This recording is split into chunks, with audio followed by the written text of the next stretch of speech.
So I would like to invite to the front the first speaker of the second session, Sofia Maria Bieber from the University of Vienna.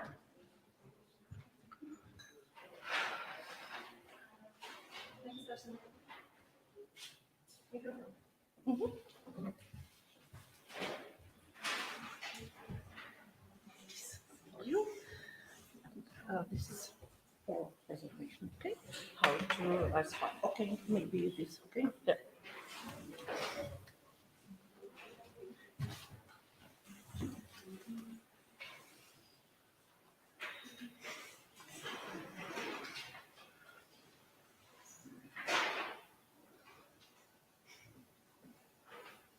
So good afternoon, ladies and gentlemen. My name is Sofia Maria Bieb, and I like to discuss or presentate to you my topic of today. My topic of today is the use of online dating applications among students at the University of Vienna. First of all, if you have questions, please feel free to ask them in the panel discussion.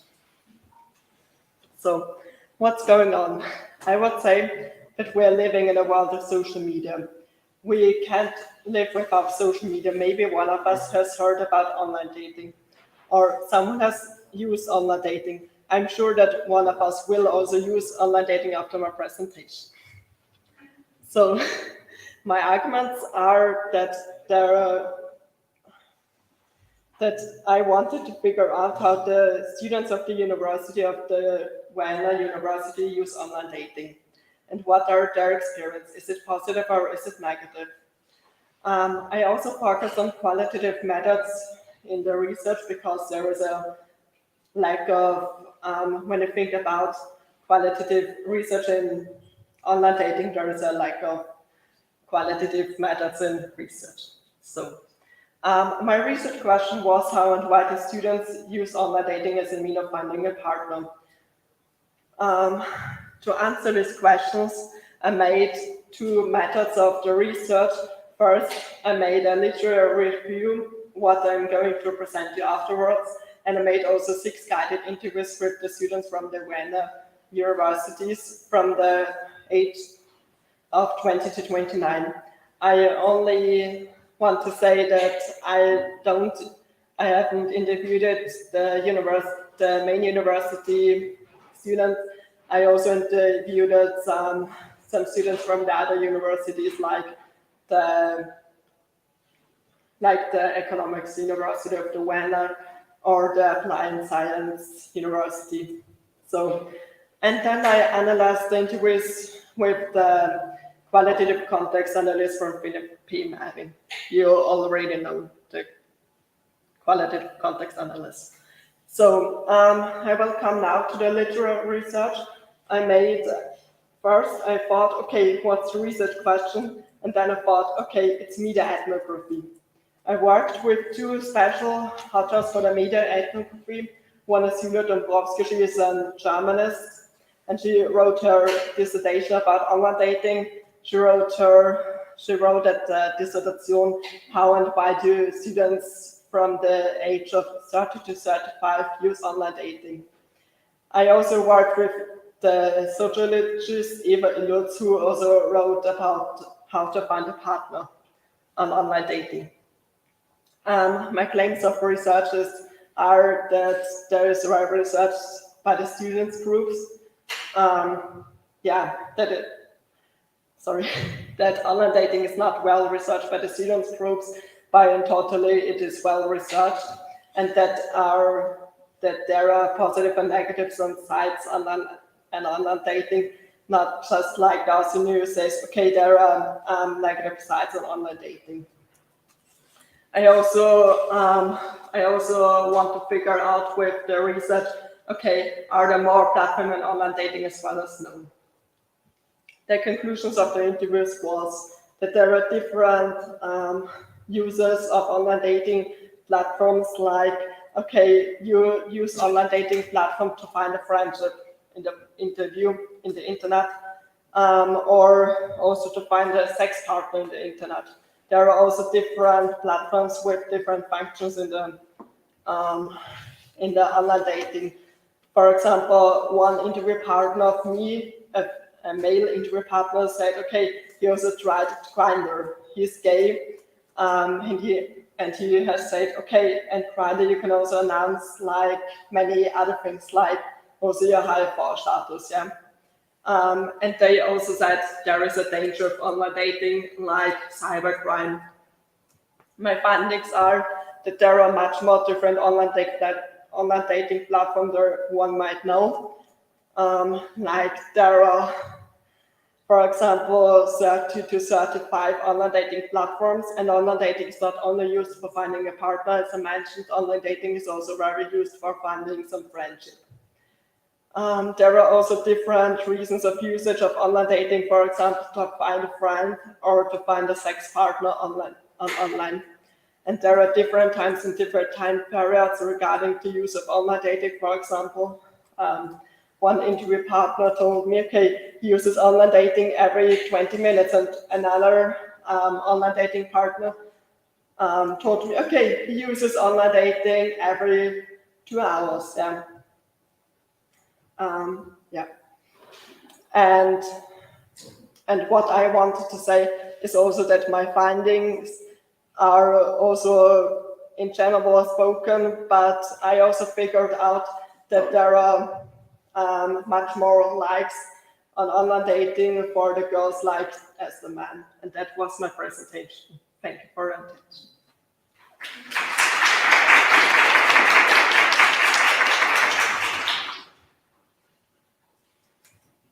Thank you. Please have a seat in front of the discussion after the second session. We have a small change in the program. Simon Sergeyev cannot attend the conference, unfortunately, so I would like to ask Sonia Ligoshchikova from the University of Vienna to prepare and come in front.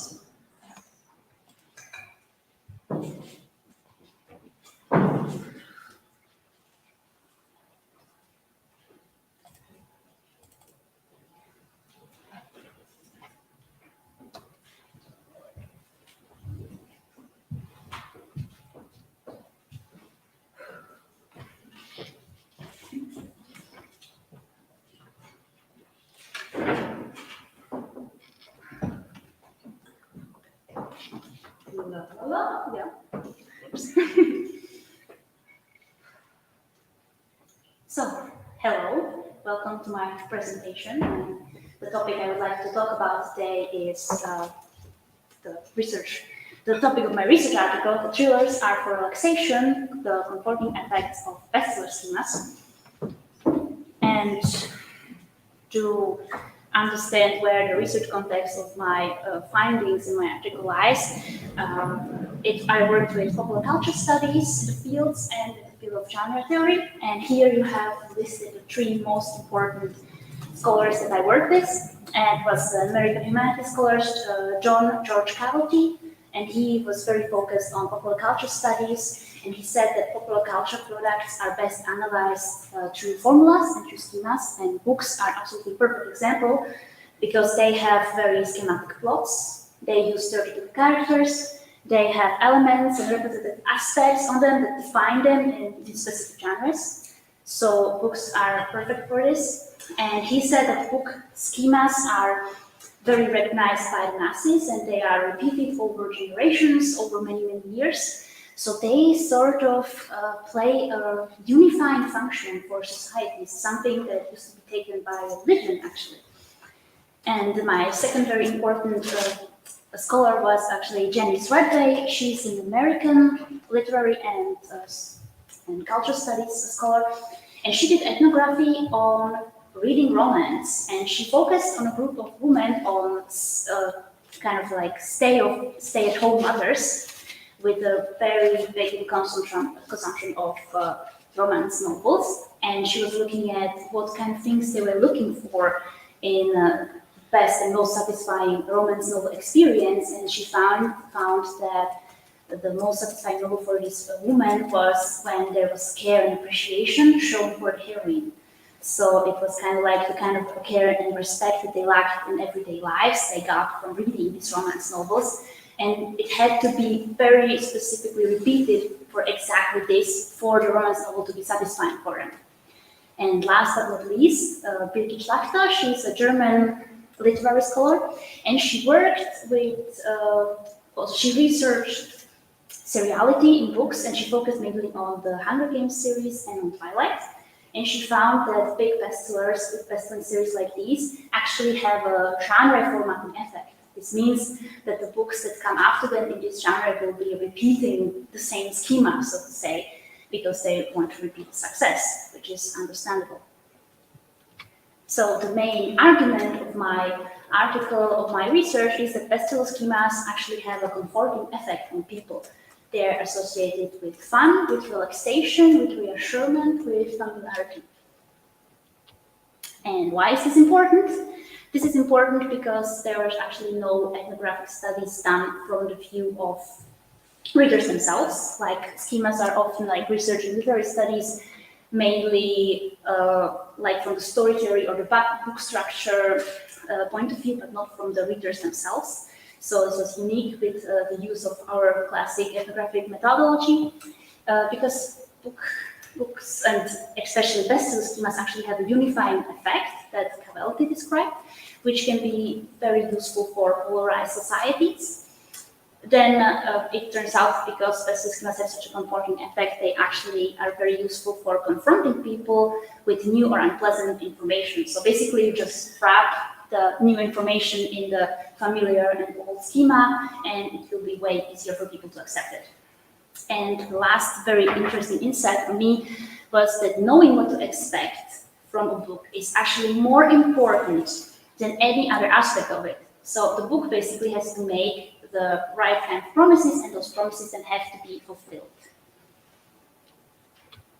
So as for my research design method, I focus mainly on ethnographic interviews. I did 6 semi-structured narrative interviews with people who were very heterogeneous. They had almost nothing in common.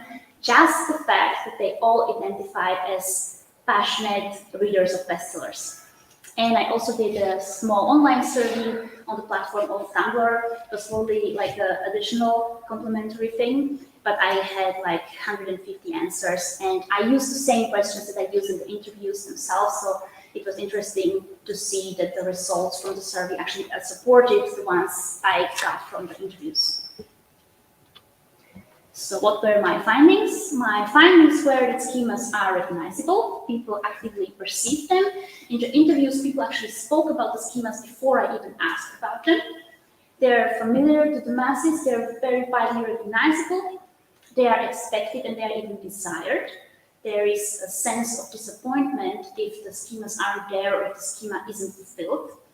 And they have a very relaxing, comforting effect, as we'll show on the next slide when it comes to the quotes that I have from the interviews. And another interesting thing was that readers actually recognize that there are schemas specific to the genres, specific to the authors, and then specific to the books labeled as bestsellers.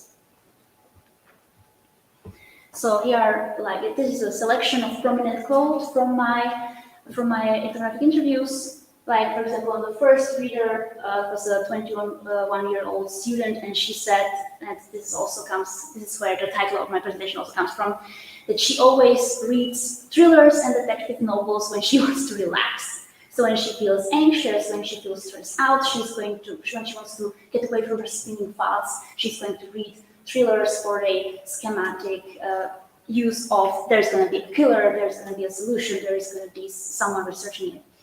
The second reader talked very heavily about the feeling of wanting to flee from reality, losing herself in the schema of the book, of the familiar schema, forgetting time, forgetting about the problems.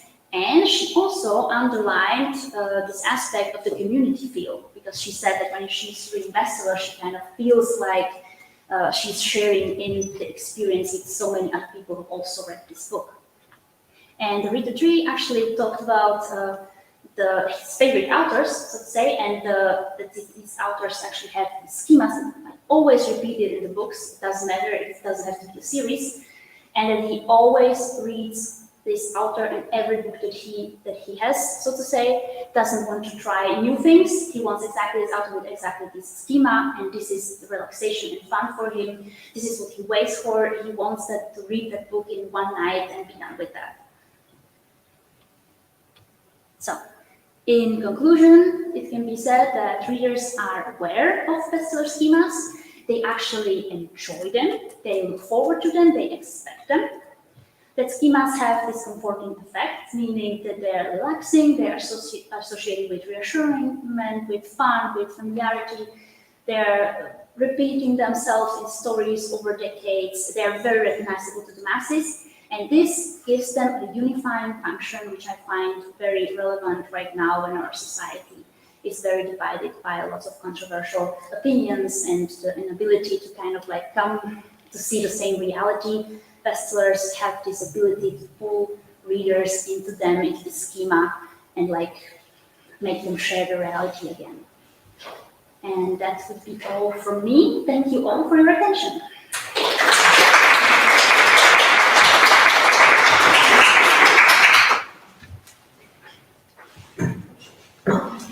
Thank you, Sonia. Now I would like to introduce Emma Mariam from the Charles University. Please, can you come from?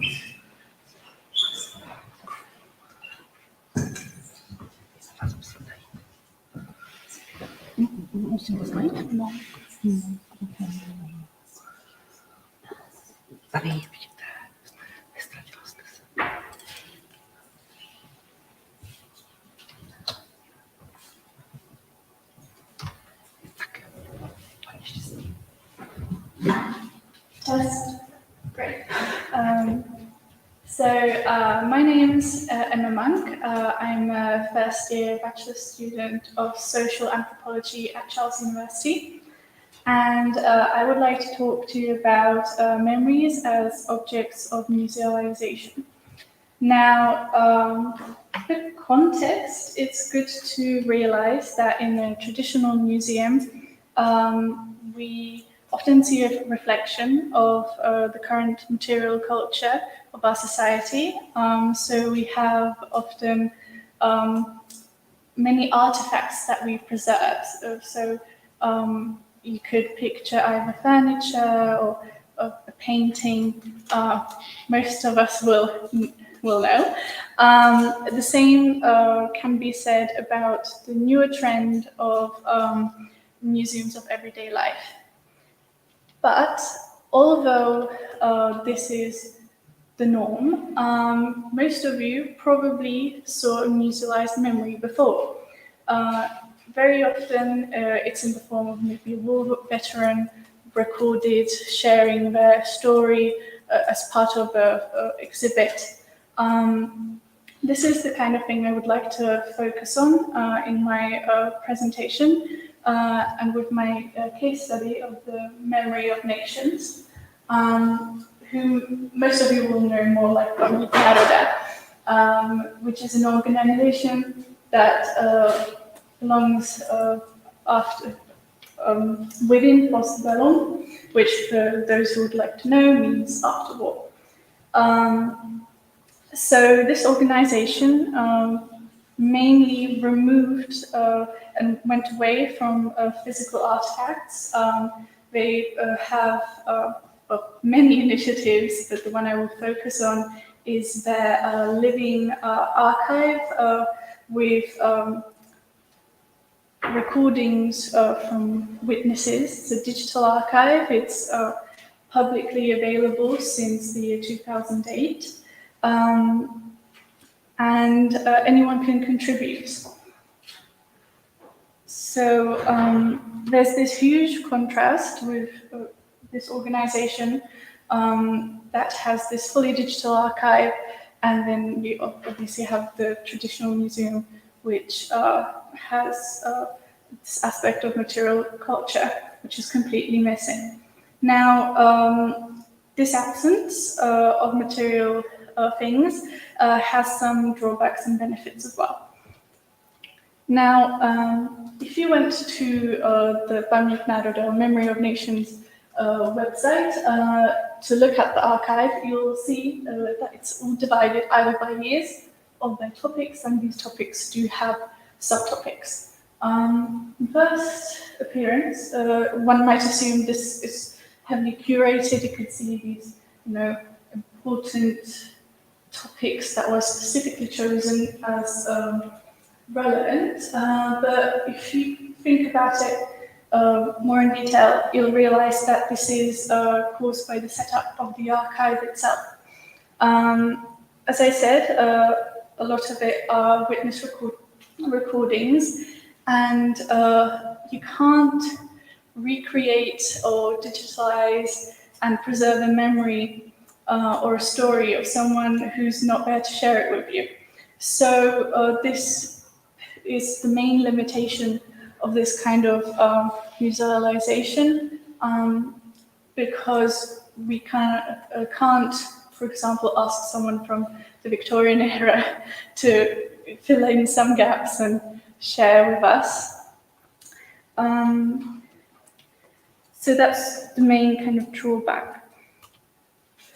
Now, how does it actually look, the individual submission? What is the result? So, as I said, anyone can contribute. You can also nominate people.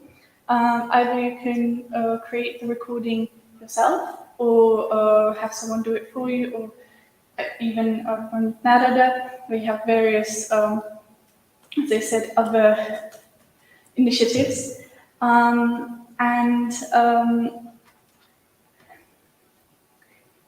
Yeah, so if you find a specific witness, you'll have usually a recording, which is completely up to them how detailed what exactly they share from their life. You also have something that looks a little bit like a CV, a short kind of summary of their life events. And also, which is very nice, is you often have various old photos from their usually personal collections, which are digitalized. So the fact that this whole grouping, or this little window into the past through the eyes of a specific witness, is fully digital, has multiple benefits.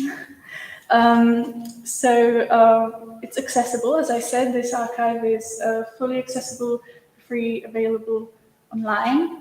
So you can just watch a witness, or find more about a personal experience about a specific time that you find interesting.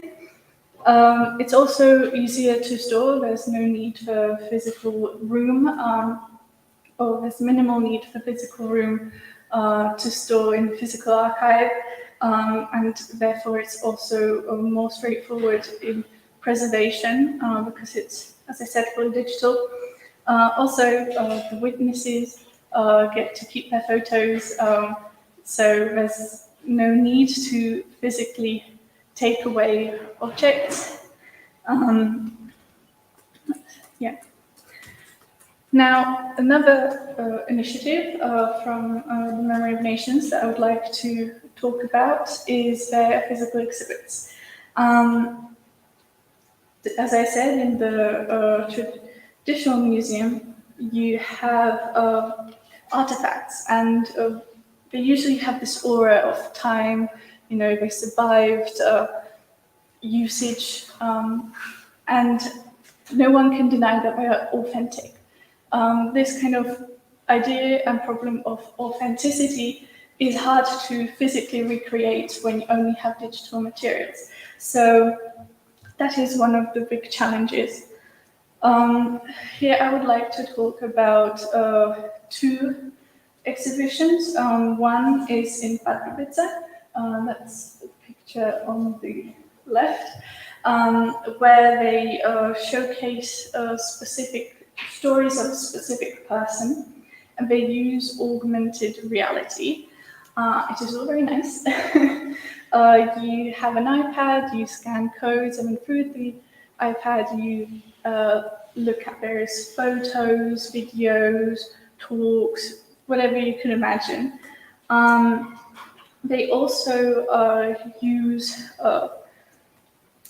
simulated scenes. So, for example, where you describe gunshots, you enter this little room, smoke, shots, lights, we try to recreate the sensations at the time based on the witness's description. We also use various props, which is nice because you get to touch things that if they were actual historical artifacts, you wouldn't. And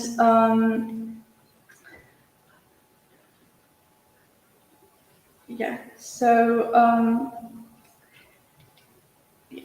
then I also wanted to mention an exception to this no artifacts rule, or what they have. In the summer of 2023, they had a festival on steram, where they actually brought cars from the war in Ukraine, and I felt that this was actually a genius move in the sense that, as I said, the Spanish Naroda often, or the majority of what they do is through these digital archives and sources, but they brought a real artifact to really send the message that the war was real, that it wasn't just some recording somewhere behind the screen. And obviously they had accompanied witness testimonies and so on. So they added this aura of authenticity with just one type of artifact. So it is possible to send this kind of aura with mainly digitalized files. So to conclude, I would say that the musealization of memories is a significant thing that contributes to the preservation of like intangible heritage, and it's important for future generations. And I really hope that the digital archive of the Memory of Nations will grow more in the future.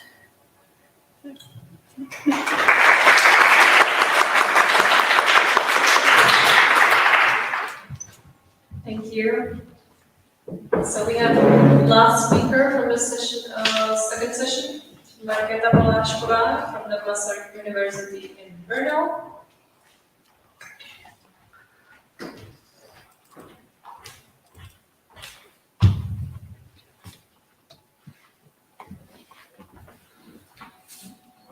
Okay, so hello everybody.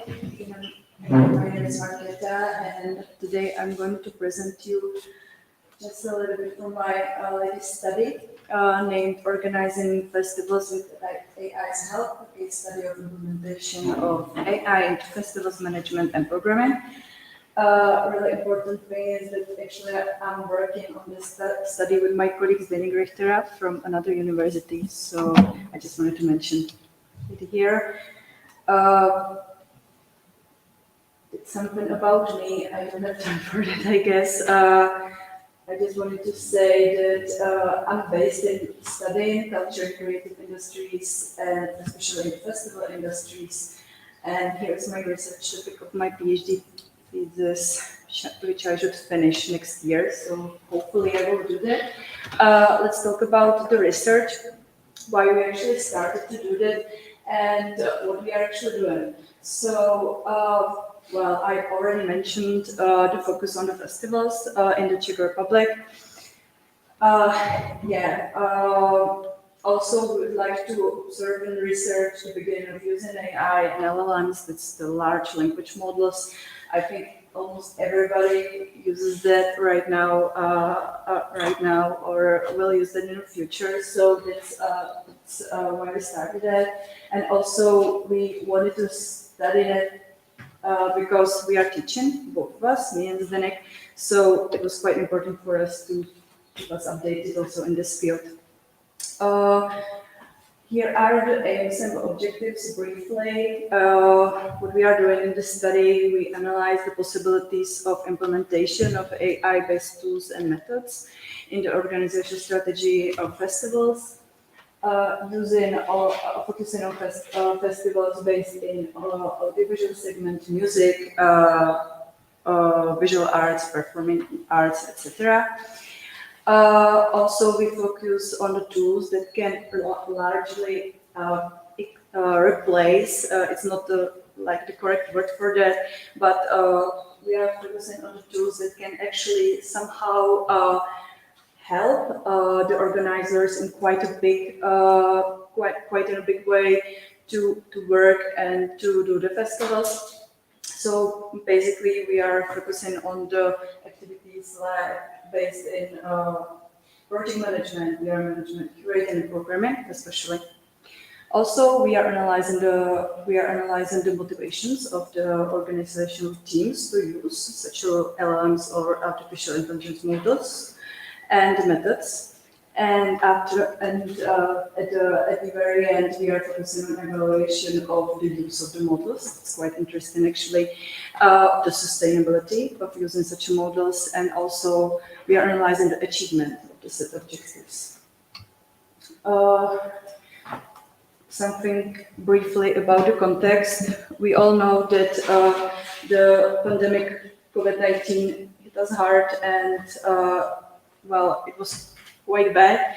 But we all know that the technological progress and innovation is quite connected to this crisis, like with all crises in general.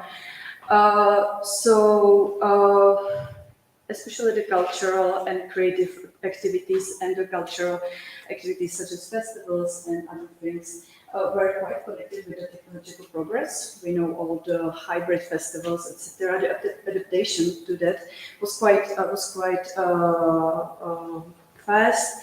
So, well, no wonder that also the festivals are right now using the tools based on artificial intelligence. I mentioned humanization. I will talk about it later. And also why we started to analyze this. There's a general requirement for the sustainability and efficiency while organizing culture events. So, and it is said that the AI and using the AI models can be efficient and can make the activity sustainable. Well, that's a big question, and we don't know the answer for that. But let's see. Yeah, right now we actually categorize the AI models and tools into basic two groups. The ones that should be used to produce creative work. That means that are being used in the programming, as well as, for example, PR management, etc. And the ones that should be used to do the analysis, planning, organizing. So those are the groups, and some of the categories and tools can be in both. It's yeah. It's just like basic theory. I wanted to go quickly to the examples because those are the most important here. So here's what we listed into the first group. Is the curating, design, promotion, proofreading, and translation. That's a very big question. Then we have the second group, which is quite bigger. Yeah, it's the crowd management, marketing, etc. Yeah, also it's quite fun doing this research because I'm also communicating about it with GPT. We have quite a bigger relationship right now, and I think we are going to the very end. Yeah, so it's just funny. I'm just talking a bit about, for example, the role of AI while organizing festivals, etc. And he's quite convinced that he can actually do that, or it or she, I don't know. So it's funny. Yeah, at the beginning we were thinking that we can actually just focus on the festivals in the Czech Republic. Well, we were wrong because not many festivals in the Czech Republic are actually using artificial intelligence on the level of more sophisticated tool. They're just using it for translations or for the PR text, I don't know, something like this. But we found one. It's called Lunch Me. I don't know if you know that, but it's a festival for advanced music and new media. I will talk about it later. And then secondly, right now we are focusing on the festivals abroad, especially the Art Sound, but the Helsinki Biennale and Bucharest Biennale as well. but there are also some other possibilities. Mostly organized, the festivals are mostly organized in Asia.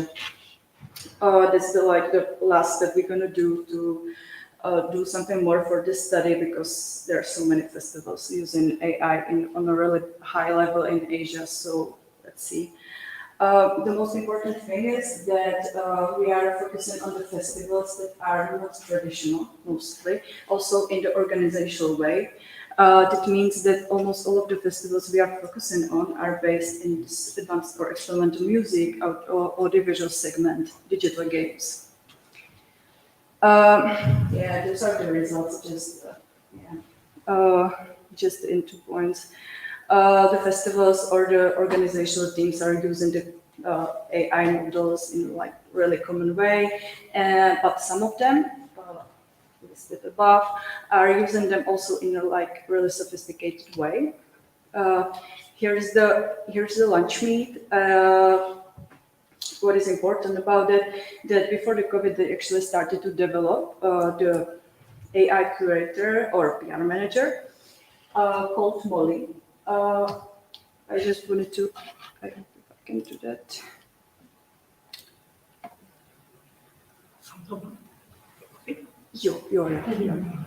Okay, so this is Molly. There's a thing also about the humanization of the AI models, because this one has actually its own face and girl's name. It talks about the gender, for example. It's quite. I guess it's important also for the audience, etc. Not for the artificial intelligence too. But yeah, you can actually read here at this website. Yeah, I'm going to finish. Something about it. Important thing about it is that they are not using that anymore because of some reasons, because of the sustainability and the money, which is also the thing we actually found out last month about another such a sophisticated AI tool called AIAD by Unsound. I have just 2 minutes more, so I just wanted to mention here. You can look it up. It's quite easy. You can find it quite easily. It was a really big thing last year. Not used anymore because of the money, because of everything, and it's quite hard actually to keep it updated. So right now, what we are doing, we are collecting more data. We are collecting more feedback. We observe the development of the technologies as well as the strategies of the festivals. And also we are especially, most of the time we spend on this study, we are actually collecting the data about the impact and the consequences. Yeah. That's all.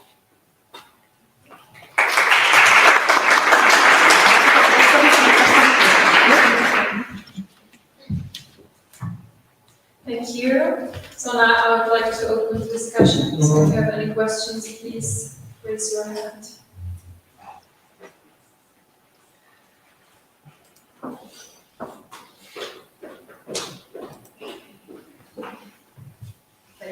Thank you for all those presentations. I have a question for you, Sofia.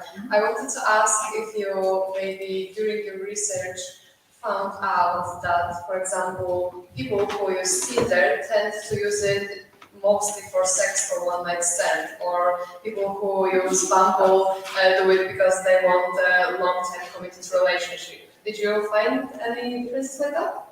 I found out that the people use Tinder for any sexual things, and they use Bumble for real things, like to find also some friendship. As you know, Bumble, we can also give, Bumble to friends or Bumble to companies.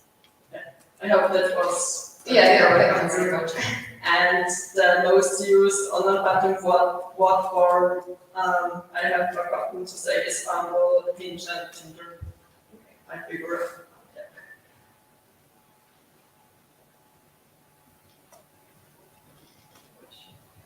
I have a question for each of you. It's a general question. If you were to continue your research, what are still some open questions that you would like to answer? What would be some further directions to take your research into?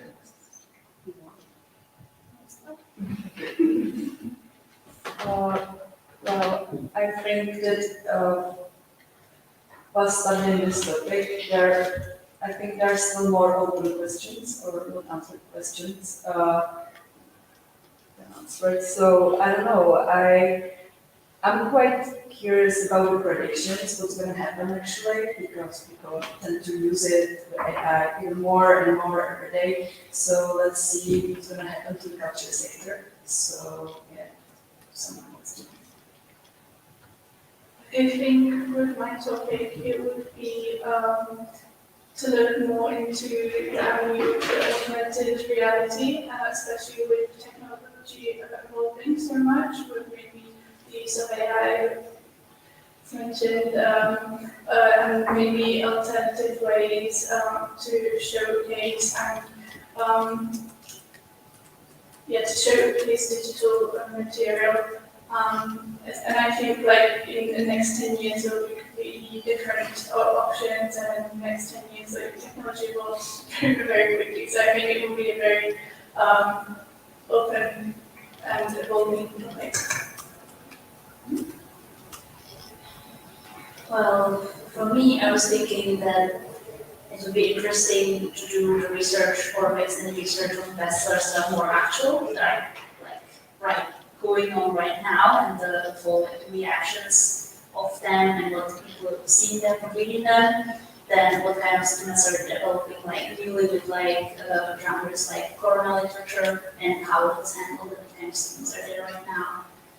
And it would be interesting to do like more locally, like compare different groups, like for example in Europe versus America, and what kind of reactions were the same bestseller, like whether the bestsellers interpreted in the same ways, or the students presented the same ways, or were like very strong cultural differences and reactions and interpretations of the same.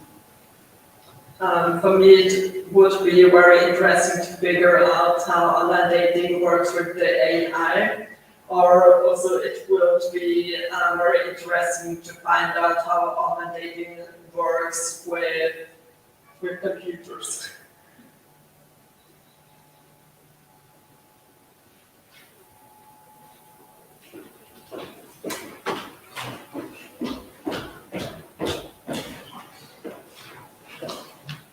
Thank you. I have a question for Sonia.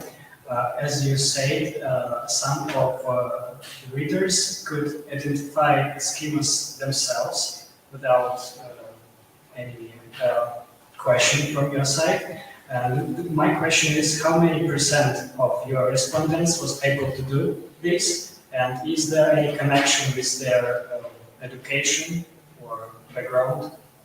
Thank you. Yeah, that's an interesting question.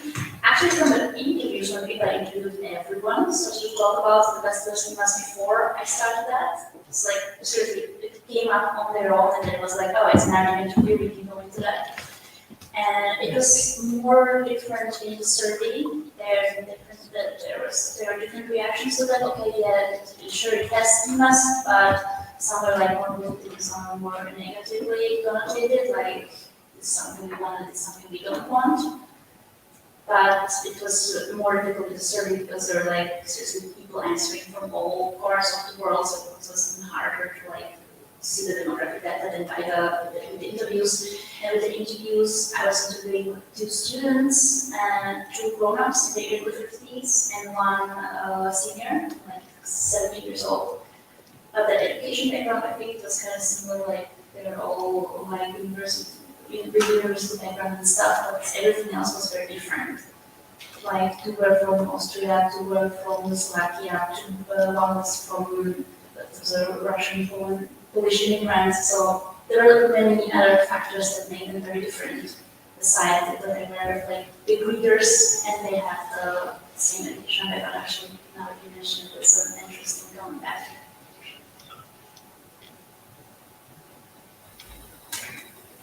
Any other questions? Maybe you can speak also without the microphone, I don't know. We need microphone to for the live stream, yes. Thank you. Good afternoon, I'm Alessandro Testa from the University of Prague, Charles University. I have a first question for Sonia Ivoshchikova. And I wonder whether you have already integrated or you plan to integrate in your research also some insights from cognitive sciences. For instance, I wonder whether there is a corpus of studies about, for example, how our brains like repetition, like the patterns that can be found in rituality or in narrative studies or narrative in general. So whether you have looked into this possibility of seeing how cognitive sciences, because your research is very much ethnographic oriented, so also what they have to say about why our brains actually, why people like the fact that schemas and plots kind of are recursive, so they tend to repeat themselves somehow. And the second question is for Emma Maria Monk, and it relates to, yeah, as you prefer, yeah. Maybe I'll Okay, yeah. First, yeah. Well, yes, there's a lot more to it. Cognitive studies, there are studies that this also goes related to psychology when we talk about like what do people look for and what kind of effects does it have on them to read schemas and to read specific schemas when it comes to the generates themselves. And I have read a lot into that. I also have some of that in the interior part of the not in the article, but in the national thesis that I wanted for originally. And yeah, the problem is that it really goes into the psychology of the thing. It's not exactly the ethnographic one. I was like stuck trying to stay in the right field. And the second thing is there is the thing with the schemas that has the people like familiarity and stuff, and that really comes from the psychological part of that. There's also the thing that the schemas also like develop and change, and that this is also something that was like in the studies that show up for like marketing and stuff. That they use this, okay, how do we use the familiar and schematic and apply it and develop it further and then use it for these purposes. So there's, I can see the relevance in so many fields when it's being used and it can be used. So. Yeah, thank you. I just found it very fascinating that there is this evidence that the people enjoy that, but the ultimate question of why is more difficult to answer actually. And that they consciously know about that they enjoy it. I was surprised by that as well. I thought also that it would be something more hidden or something that they don't realize. Thank you. And now the second question, very brief. In your case study, have you noticed also some problematization of this idea of aura and of authenticity? Because of course, when it comes to non-material or digital heritage or visualization, the problem is precisely what is authentic and what is not, what has this aura of uniqueness and significance and what doesn't. So have you noticed also a sort of, if you have talked to people or curators as well, whether this is like amicably problematized, at the level of the practitioners, people involved, whether they problematize this aspect, what is material, what you can touch, what you can see, what is historical, for example, the burned vehicles, is more authentic than what is simply like what can be looked up on the internet. So do you also find this at the level of the actual practices? Well, from people that I talk to, it seems that in terms of how authentic they find the exhibitions with the utilized memories, because it's very often based mainly in the recordings. I mentioned there's also photos and props, but the main content is the recordings, and it's obviously a video of a person speaking. So people feel like they spoke to the primary source, which is the person on the recording. So it has this aura of authenticity, although it is not in itself an artifact, but it sort of is. It's really interesting. Yeah, but obviously even during the exhibitions, it's a lot of it's through augmented reality. So you can't physically touch a lot of the things, so you can only see it through the iPad. But the curators battle this with various kind of stations that would have these props that try to mimic how certain items would look in real life, either based on descriptions from the recordings or consulting the witness, or if that's not available, based on of the time, which a lot of the guests at the exhibitions enjoy, especially you can have like children's tours, so you have more kind of interactive visits with the station where you can touch various things, and there's less stress about like damaging an artifact, so it's kind of, in a way, brings history closer, although people are aware it's not the real thing. But in a way, it makes it more comfortable to touch such things and have it more interactive. So, yeah, I don't know if that answers the question. It's more about problematizing the entire thing, there's no much, yeah, but thank you. So any other questions? I have a question to Mr. Monk as well. It is probably a similar question as Mr. Testa asked, but you mentioned briefly the museum's work with the exhibits and with the collections. So can you compare maybe, or did you find some differences between the presentation, like between Pamięć Naroda, the Memory Nation, and the museum's process, or the museum's practices? Well, in many ways it's very similar. There's usually, maybe that it's more narrative based, I would say, the exhibitions, because you work with witnesses, so you always are limited by the perspective of the person at the time. So it's maybe harder to do a like complete general exhibition. Although it can be done, there's obviously information about the time period and so on.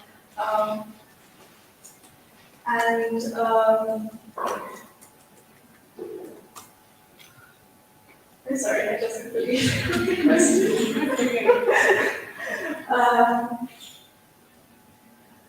Because I'm asking mainly as a curator in the museum, if we can get inspired perhaps from this institution or from this project, because Pamięć Naroda is not really defined as an institution, right? Yeah, well, I think it would be nice, it's my opinion maybe, but it would be nice if this visualization of memories was incorporated a lot more.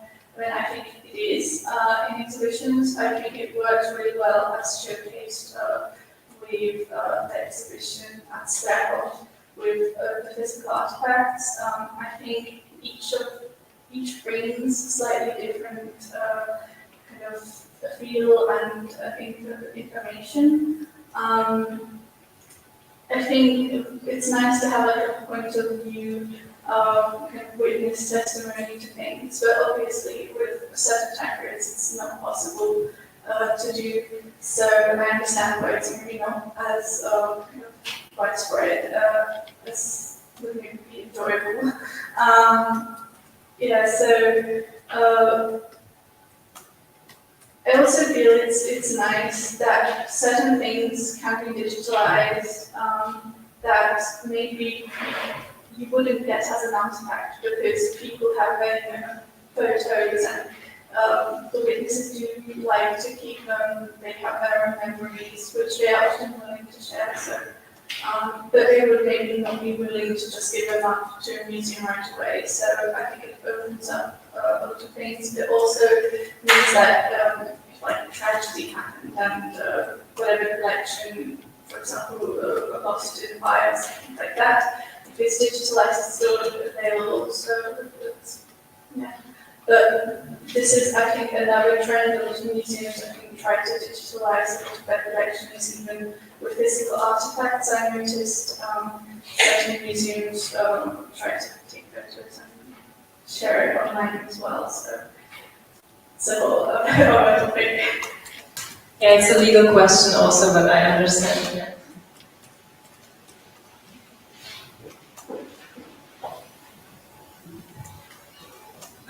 Maybe I will use somehow this coincidence because I work in this organization, Memory of Nations, or Tuvalu, and just today we celebrate 1 year of this exhibition here in Brno, so there is this special opportunity with the advertisement. If you would like to visit this exhibition and to actually see it, I think there are still some free slots, and as celebration. The tickets are free today, just today. So maybe if you are interested, you can visit it there.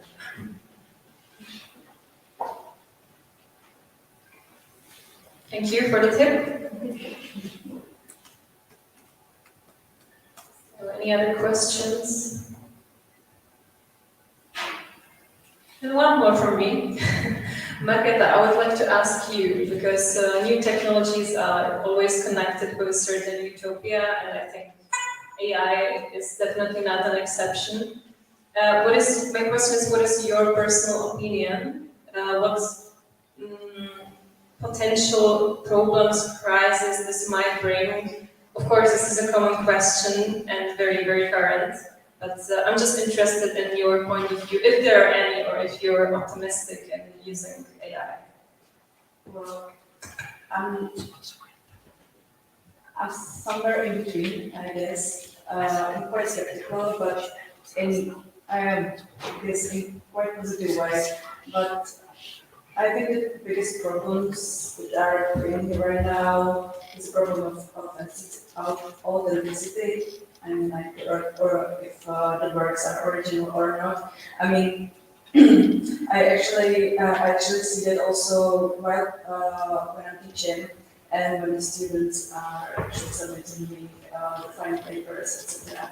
So I quite easily can see if they use GPT or something like this, because usually they can actually rewrite it or they don't want to do it and they do it time. And well, this thing can be actually also seen when someone is using AI for PR management, for promote, etc. I can see some models and some of the things. So this is the thing. I cannot actually say right now, or what I read also in the newspaper, that the AI is going to take us jobs, etc. I mean, yes, it might, but I think every technology did that in some way. So it's maybe the problem also, but well, let's see what's going to happen.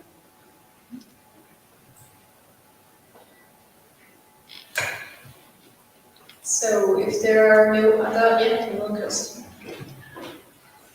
Can I ask just one question? Do you think this AI is more better for collecting data instead of thinking about topic things? I think, well, the festivals I was present in here, they actually use the AI as a curator. So that was really interesting. Also, the second one, the Unsound, created a tool that actually created its own competition. It actually created a set of rules, and it was picking some of the works to this competition. So I think, well, it can do both. I think that both the things can be quite useful for the collection of data. It's very, very efficient. I mean, you need to really like many people somehow to analyze a lot of data. On the other hand, you can have just one AI to, for example, analyze the behavior of crowd at a festival, for example. Big thing, and it can actually contribute to the health standard, etc. So yeah. So I don't know. I hope it's going to help us in both ways. So.